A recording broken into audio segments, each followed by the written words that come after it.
Here's my audience and my outline.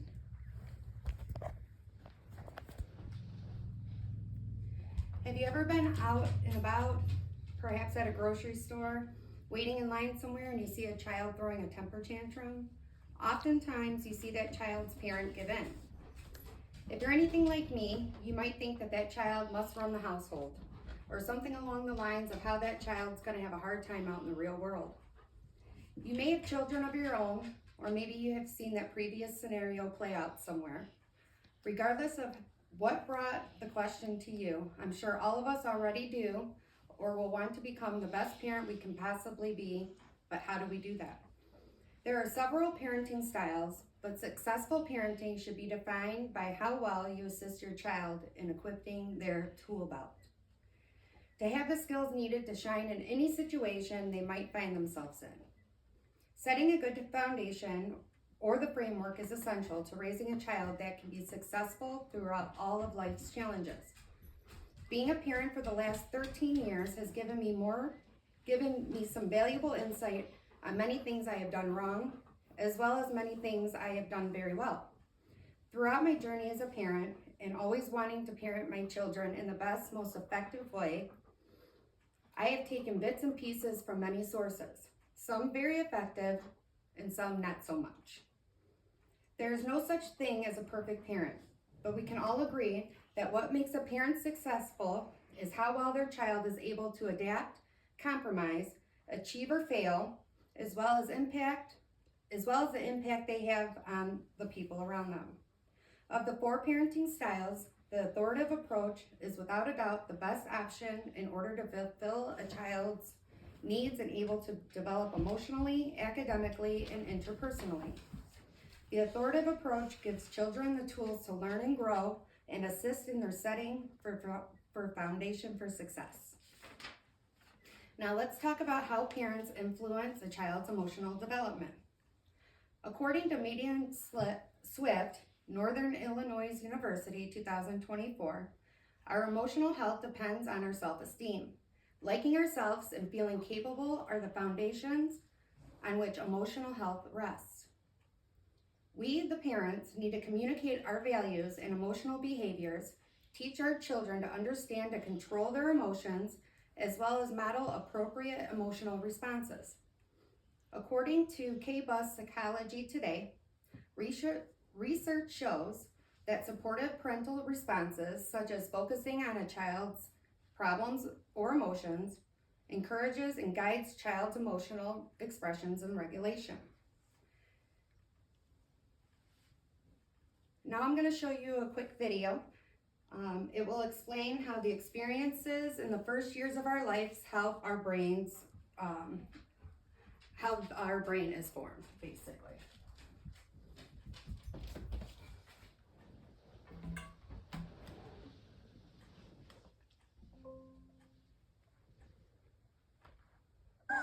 Science tells us that the experiences we have in the first years of our lives actually affect the physical architecture of the developing brain. This means that brains aren't just born, they're also built over time based on our experiences. Just as a house needs a sturdy foundation to support the walls and roof, a brain needs a good base to support all future development. Positive interactions between young children and their caregivers literally build the architecture of the developing brain. Building a sturdy foundation in the earliest years provides a good base for a lifetime of good mental function and better overall health. So just how is a solid brain foundation built and maintained in a developing child? One way is through what brain experts call serve and return interactions. Imagine a tennis match between a caregiver and a child, but instead of hitting a ball back and forth across a net, various forms of communication pass between the two, from eye contact to touch, from singing to simple games like peekaboo. These interactions, repeated throughout a young person's developing years, are the bricks that build a healthy foundation for all future development. But another kind of childhood experience shapes brain development too, and that's stress. Good kinds of stress, like meeting new people or studying for a test, are healthy for development because they prepare kids to cope with future challenges.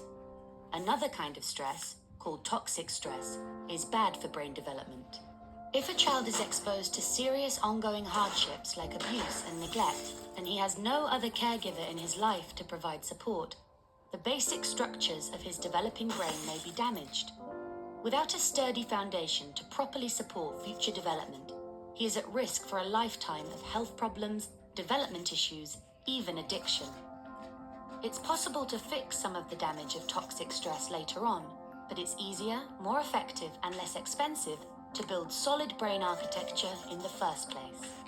One of the things building sturdy brain architecture supports is the development of basic emotional and social skills, an important group of skills which scientists call executive function and self-regulation, can be thought of like air traffic control in the child's mental airspace.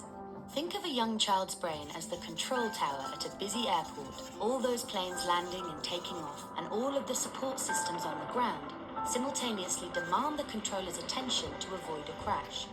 It's the same with a young child learning to pay attention, plan ahead, and remember and follow lots of rules. Like all of us, kids have to react to things happening in the world around them, while also dealing with worries, temptations, and obligations on their mind.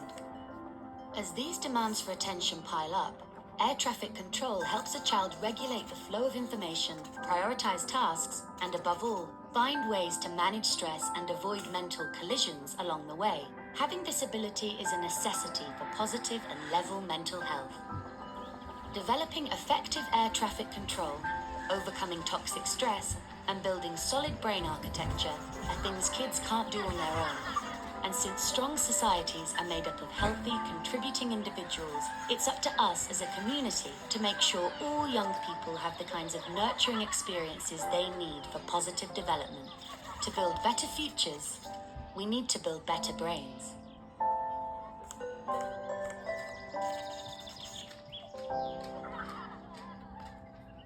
Okay. So, as we just learned, understanding the importance we as parents have on our child's emotional development is crucial. According to K-Bus Psychology Today 2024, it impacts a wide range of child outcomes from social and behavioral functioning to mental health issues, including eating disorders and substance abuse.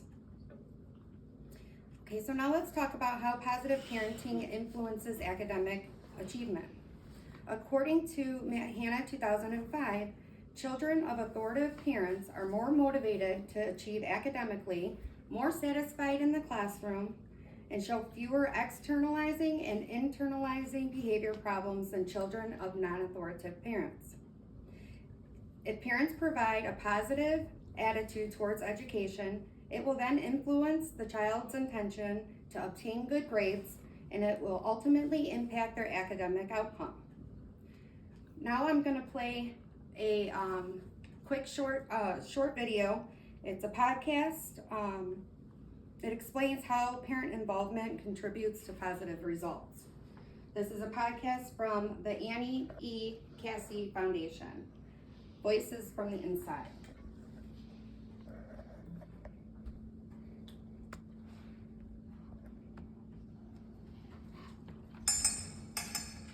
Welcome to Schools That Work, Voices from the Inside, a podcast of the Annie E. Casey Foundation. Parks Middle School in Atlanta went from failing school to best in the district. This is the fourth of 6 episodes about people and partnerships that have improved results for kids and families at Parks. My daughter is Caitlin Webb, 6th grade here at Parks Middle School. Since she started this year in 6th grade, member of the PTA, and found out about the council, and I guess they saw that I was very interactive. Okay, they said, let's put this woman to use, because she's going to be up here all the time, so she needs to get on the council. What difference do you see it making for Caitlin? Oh, she sees me being there, and she knows, okay, well, gosh, if my mom, she comes up here, they might tell her I'm doing well, so she knows that, okay, I'm going to always be active and involved, and that makes the most difference, because if she thinks I'm not interested in her education, then she may not be interested. What do you bring to the council? Well, I think I bring the student in mind and creating the well-rounded student and not just a student who wants academics or who just wants sports, but I'm thinking about academics, athletics, and the arts. I want to make sure that I'm doing all I can as a parent, as a voice for the other parents that may not be able to make it. Yeah, I have more flexible time to be able to come, but it not only gives them the thought that they are just the teachers and they're involved, but they need to know that the parents are involved as well. I have noticed a difference with my daughter, since I'm the only parent. Her mode of thinking, if the teachers aren't on her, she can be lazy. If the academics or the curriculum is not where, she will have a tendency to sit back. But I have noticed throughout this year that the challenge has been consistent and that she has more of a motivation or a passion to just step it up. It's time consuming, but it's once a month, and I feel like this is the least I could do. I need her to understand that I, along with my husband, we're interested, and we're going to be watching, and the teachers know us. They know us by face, so it makes a big difference for her. Okay.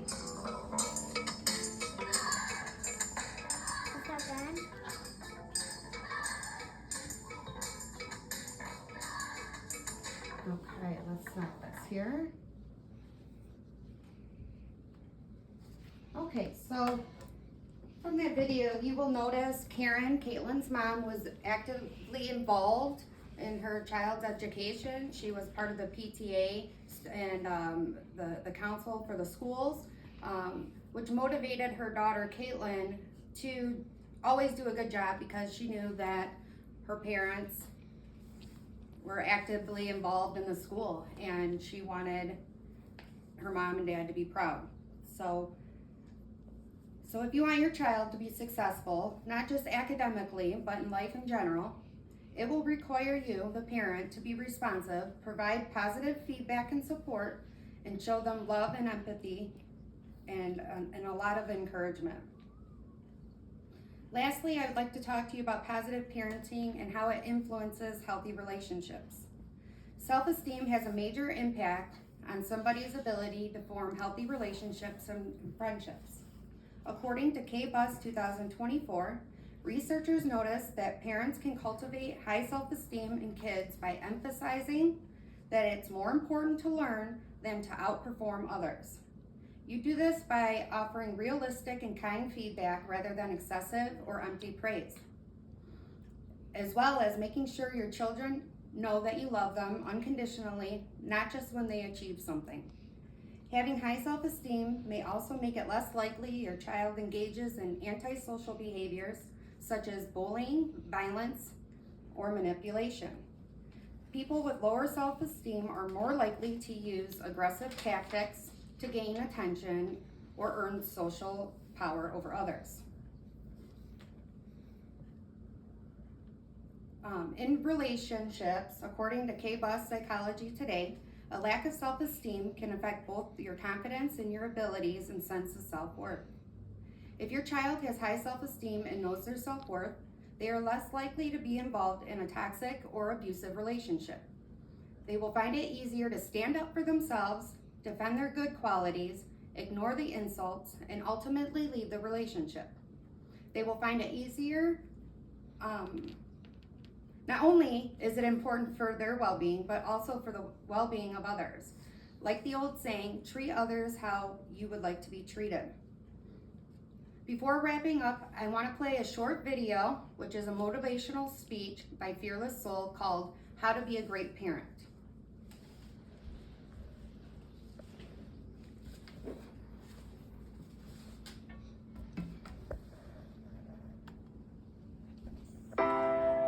A great parent is not the one who gives the most money, not the one who gives the most toys, not the one who gives the best place to live.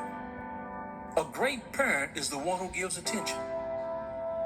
To be a great parent, all you need to do is be present with your child. Not give presents, be present. That's all kids really want. They want you to notice them, to be loved, to be wanted. The best parent is the one whose eyes light up when their child enters the room. The parent who makes a promise to love unconditionally. The parent who leads by example. Not by what you say, but by what you do. Kids will never pay attention to your words. They will always and only pay attention to your actions and your intentions. A great parent works on themselves.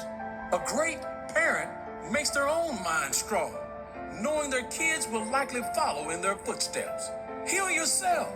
Make your own mind strong, so your children can see the clearest example of what a great life looks like.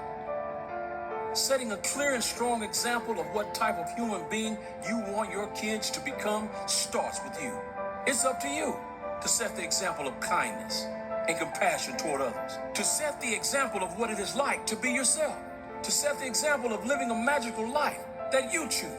That's what a great parent does. Set their child free. Allow them to be themselves. Allow them to make their own decisions. Live your life in such a way that when your kids think of kindness, compassion, strength, authenticity, and real joy, they think of you. A great parent knows not to allow anything in their life they don't want their children to reproduce in their lives. That includes toxic relationships. That includes bad habits. That includes making decisions based on fear.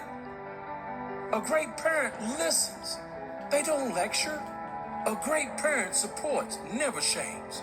A great parent guides and sets free. Being a parent is not a job, it's a privilege. Being a parent is not a burden, it's a blessing. They are always watching. What kind of role model will you be for your children?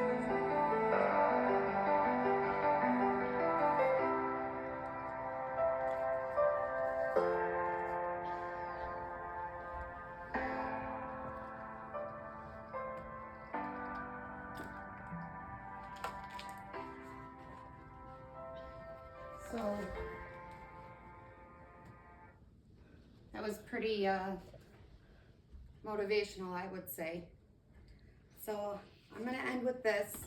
I have went over why I believe everyone should use an authoritative approach to parenting, and it's because it has a positive influence on a child's emotional development, high academic achievement, as well as it influences healthy relationships and friendships.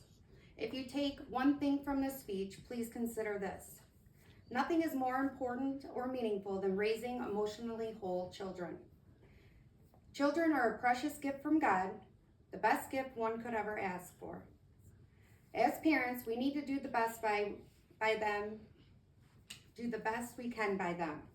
I truly believe using an authoritative approach to parenting is the most positive way to influence a brighter future for our children as well as their peers. Thank you.